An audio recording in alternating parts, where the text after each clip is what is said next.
Hi, I'm Rick Dior, and that was solo number 4 from the Joseph Tompkins French-American Rudimental Solos book, Volume 1. So I'm recording all the solos in this book. So you start out the solo with these groups of 5, and it's important not to rush them. So I'm doing it at the written tempo of 72, and let's just play this first line for you. 1, 2.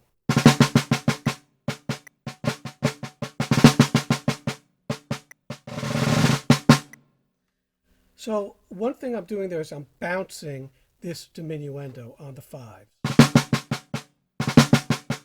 I'm not doing with my wrist or arm.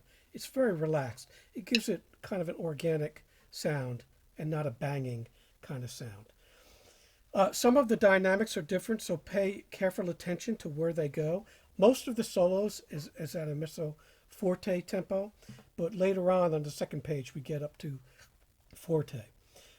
We'll do a few lines of this. I won't go through all of the lines, but let's look at the first difficult line at A. So if you look at letter A, you have this rhythm that goes like this.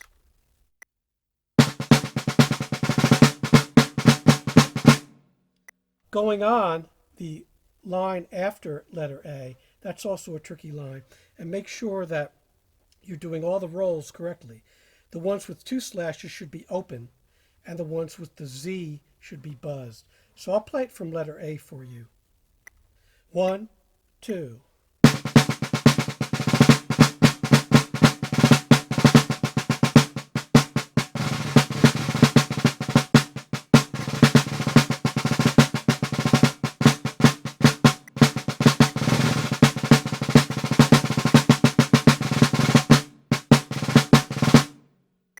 So you see, just in a short period there, you have closed and open rolls, kind of like a hybrid solo, half classical, half rudimental. That's really fun to do that there, and it sounds really good. So be able to play both kinds of rolls. And you see those difficult groupings, how they're kind of smudged all together.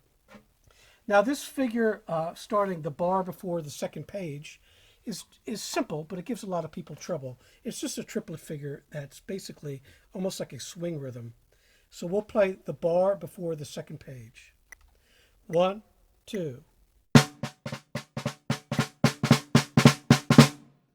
So I'm not playing that real tight, I'm swinging it. I just feel like it sounds better that way.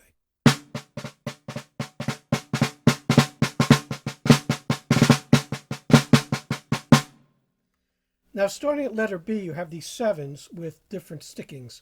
I like the phrasing that the stickings gives you, so don't try to get those to sound exactly the same.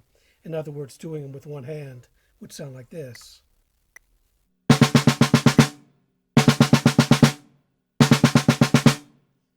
So instead of that, what you want to do is do the sticking he has, and that sounds like this.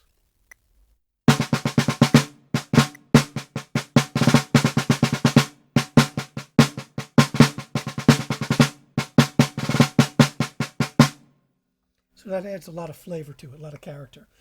7 after B, you have this figure.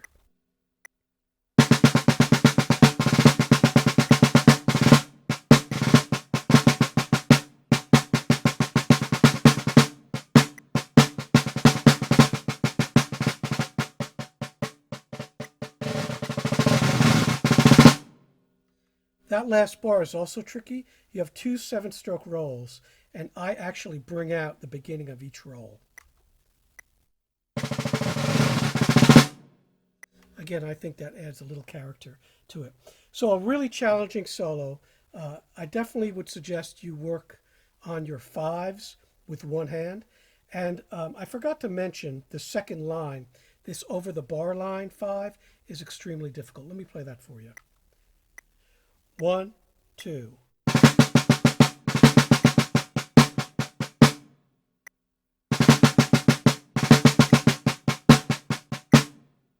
So you want to almost count 5 under that.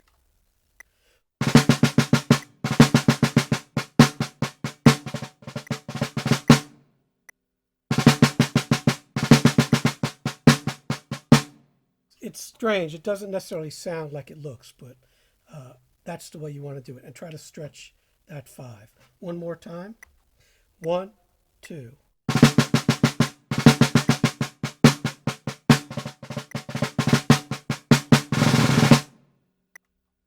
So I hope you enjoyed this performance of Solo 4. We'll be back soon with Solo 5.